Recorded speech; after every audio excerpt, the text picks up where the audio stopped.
तो ये जो कंपोनेंट के बारे में बता रहा हूँ, ये हमारा कैपेसिटर होता है। ये हमारे बोर्ड के अंदर मोस्ट इम्पॉर्टेंट कंपोनेंट भी है। मतलब जब हमारे बोर्ड में कुछ वाटर डैमेज हो जाता है या शॉर्ट सर्किट होता है तो सबसे ज़्यादा यही ख़राब होता है।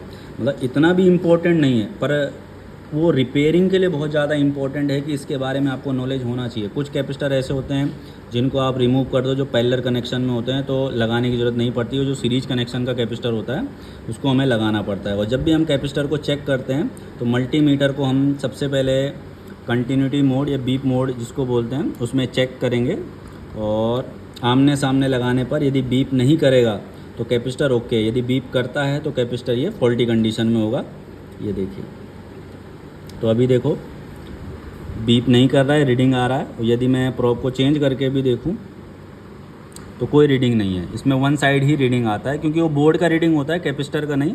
लेकिन मैंने बोला था कि अगर बीप करेगा तो कैपेसिटर ख़राब है, लेकिन बीप के साथ साथ अगर रीडिंग आपका 30 से नीचे आ रहा है, 10 आ रहा है, 12 आ रहा है, 0 आ रहा है, तो वो शॉर्ट वो भी हो सकता है और वो जिस सर्किट के लिए लगा हुआ है वो भी शॉर्ट हो सकता है। तो जैसे अगर मैं यहाँ पर चेक करूँ, देखो आप, एक हम यहाँ पर चेक कर रहे हैं, टू रीडिंग है, मतलब ये शॉर्ट नहीं है। ये हमारे जो सीपीयू के लिए या रैम के लिए लगे हुए कैप होते हैं उनमें ऐसा रीडिंग आता है। तो इसका मतलब ये नहीं है कि वो आपका शॉर्ट है। हाँ, रीडिंग 0 आ रहा है तो हो सकता है कि कैपेसिटर शॉर्ट हो, और ये भी हो सकता है कि जिस आईसी के लिए वो लगा है वो शॉर्ट हो। तो अगर आपका वो पैरेलल कनेक्शन में तो आप उसको रिमूव कर सकते हो, लेकिन सीरीज होगा, चाहे वो 2 लगे हैं 1 लगे हैं, वो आपको चेंज ही करने पड़ेंगे। जो कि आपको स्कीमेटिक से पता चलेगा कि वो सीरीज है पैरेलल है। मीटर से भी पता करने का तरीका है, लेकिन स्कीमेटिक से बहुत ईजी हो जाता है।